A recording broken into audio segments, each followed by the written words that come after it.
Hello दोस्तों, आप सबका इस डिजिटल प्लेटफॉर्म पर हार्दिक स्वागत एवं अभिनंदन। और आज हम बात करेंगे पदार्थ से संबंधित उन विद्यार्थियों के लिए जो कंपटीशन एग्जाम की तैयारी कर रहे हैं। उनको एमसीक्यू के साथ हर एक चीज समझाई जाएगी। तो हम चर्चा करते हैं पदार्थ से संबंधित। तो देखो, सबसे पहले पदार्थ की डेफिनेशन कि भाई पदार्थ कहते किसे। तो पदार्थ ऐसी वस्तुएं जो जिसका द्रव्यमान होता है, जो स्थान घेरती है, पदार्थ कहलाती है। जिनका ऐसी वस्तुएं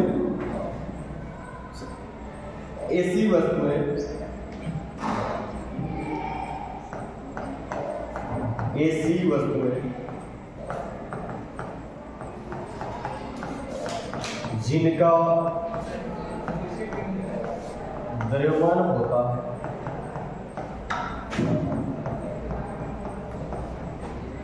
तथा जो स्थान घेरती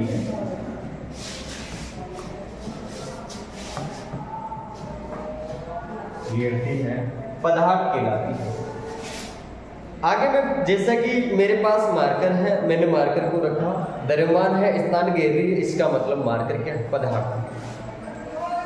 नेक्स्ट बात करूं कि पदार्थ के अभिलाक्षणिक गुण। तो 3 अभिलाक्षणिक गुण होते हैं पदार्थ के, कि पदार्थ के कण नियंत्रित गतिशील होते हैं। पदार्थ के कण निरंतर गतिशील होते हैं और यदि कणों को तापमान दिया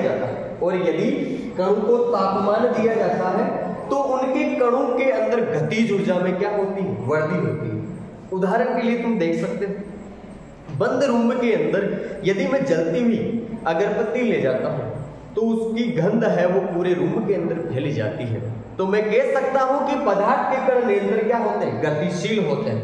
और कणों के अंदर यदि आप तापमान देते हो तो उनके कणों की गतिज ऊर्जा में क्या होती है? वृद्धि होती है। कणों की गतिज ऊर्जा में वृद्धि होती है। ये हो गया पहला अभिलाक्षण। अगर मैं इसी प्रकार से दूसरे अभिलाक्षणिक गुण की बात करूं तो पदार्थ के कणों के मध्य रिक्त स्थान पाया जाता है। पदार्थ के कणों के मध्य रिक्त स्थान पाया जाता है। सबसे ज्यादा अगर इस रिक्त स्थान की बात करें तो वो पाया जाता है आपके गैस के अंदर, और सबसे कम अगर रिक्त स्थान की बात करें तो वो पाया जाता है ठोस के अंदर। इसी प्रकार से आगे देखें कि पदार्थ के कण एक दूसरे को आकर्षित करते हैं। पदार्थ के कण एक दूसरे को आकर्षित करते हैं। इस प्रकार से ये हो गए पदार्थ के तीनों अभिलाक्षणिक गुण। पहला हो गया पदार्थ के कण निरंतर गतिशील होते हैं, पदार्थ के कणों के मध्य रिक्त स्थान पाया जाता है, पदार्थ के कण एक दूसरे को आकर्षित करते हैं। उसके बाद में हम देखते हैं कि पदार्थ की 3 अवस्थाएं होती है: ठोस, द्रव्य, गैस। ठोस जिसके मध्य दूरी क्या होती है? कणों के मध्य दूरी क्या होती है? कम होती है। दूरी क्या होती है? कम होती है। अगली बात, लेकिन दूरी अगर कम है तो बल क्या लगेगा? ज्यादा लगेगा। बल क्या होता है? अधिक होता है। उसके बाद द्रव्य के अंदर जो दूरी है वो ठोस से तो क्या होती है? ज्यादा होती है। लेकिन गैस से क्या होती है? कम होती है। गैस से क्या होती है? कम होती है। गैस में सबसे ज्यादा दूरी होती है, लेकिन बल क्या लगता है? बल आपका कम लगता है। ये और देख सकते हो कि आयतन इसका क्या होता है? आयतन इसका निश्चित होता है, और आकार भी क्या होता है? निश्चित होता है। आकार और आयतन क्या होता है? निश्चित होता है। जबकि द्रव्य का आकार तो क्या होता है? निश्चित होता है। आकार तो अनिश्चित होता है, क्योंकि द्रव्य को जिस बर्तन में डाला जाता है उसी बर्तन का आकार ग्रहण कर लेता है, तो आकार तो होता है अनिश्चित। जबकि आयतन होता है निश्चित, और गैस का आकार और आयतन दोनों के दोनों क्या होता है, अनिश्चित, दोनों के दोनों अनिश्चित।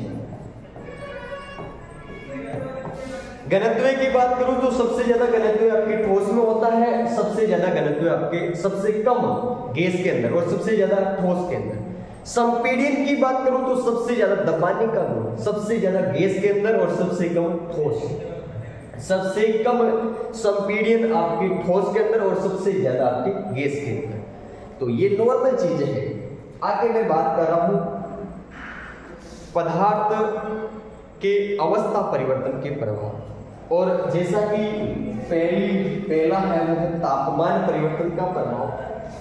मैं ओनली फॉर एमसीक्यू की बात कर रहा हूं जो हमारे लिए इंपॉर्टेंट है, जैसा कि गलनांक हो गया।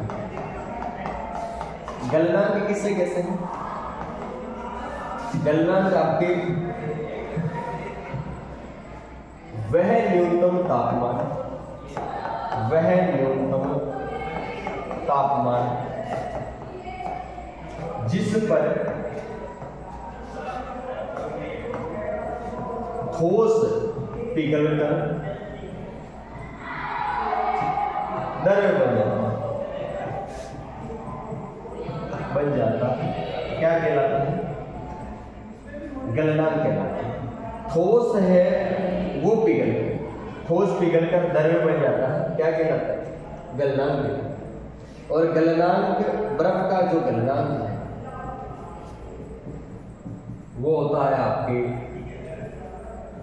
273.15 केल्विन।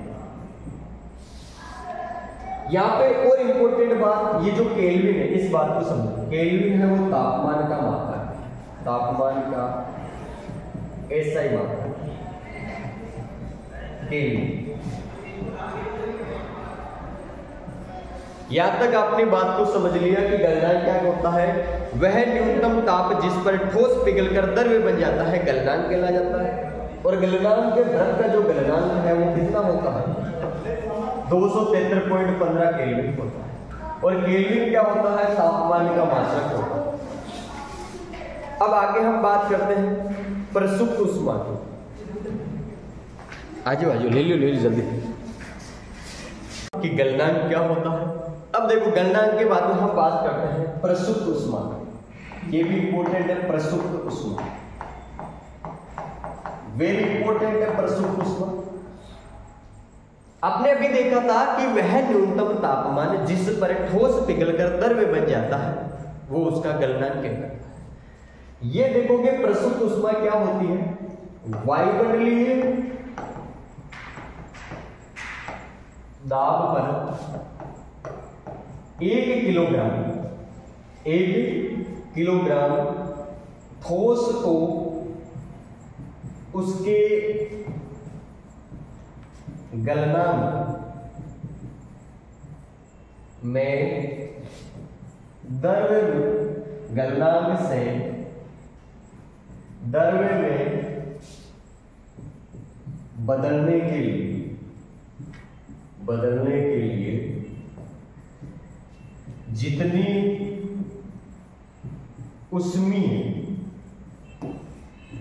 ऊर्जा की आवश्यकता होती है, जितनी ऊष्मीय ऊर्जा की आवश्यकता होती है वह उसकी प्रसुप्त ऊष्मा कहलाती है।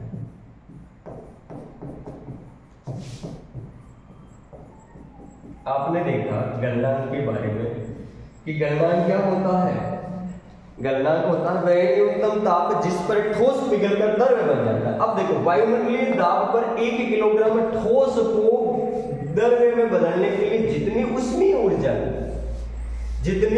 ऊर्जा की आवश्यकता होती है, जब आपके ठोस से द्रव्य में बदलने की ये तो प्रक्रिया होगी गलनांक, और उसमें जितनी ऊष्मीय ऊर्जा की आवश्यकता होती है वो उसकी प्रसुप्त ऊष्मा कहलाती है।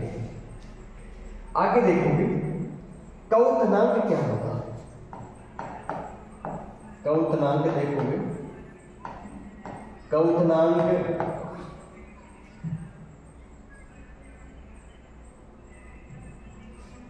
वायुमंडलीय दाब पर, वायुमंडलीय दाब पर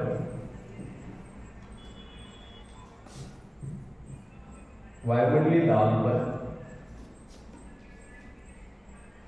या वायुमंडलीय दाब पर द्रव्य का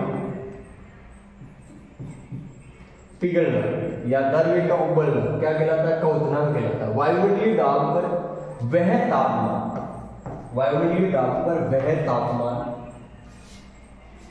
वायुमंडलीय दाब पर वह तापमान जिस पर द्रव्य उबलने लगता है, द्रव्य उबलने लगता है, क्वथनांक कहलाता है, क्वथनांक कहलाता है। और अगर मैं बात करूं कि जल का क्वथनांक इंपोर्टेंट, तो जल का क्वथनांक होता है आपके 100 डिग्री सेल्सियस या आपके 373 केल्विन, 373 केल्विन। केल्विन में बताओ तो 373 बता सकते हो, अगर डिग्री सेल्सियस में बताते हो तो 100 डिग्री सेल्सियस। क्या था ये क्वथनांक, द्रव्य का उबलना क्या कहलाता है, क्वथनांक कहलाता है। गलनांक आपने देखा, ठोस से द्रव्य में बदलने की प्रक्रिया को क्या कहते हैं, गलनांक कहते हैं। आगे मैं बात कर रहा हूं उद्रव्यपात, उद्रव्यपात ये क्या चीज होती है, द्रव्य अवस्था को छोड़े बिना जब ठोस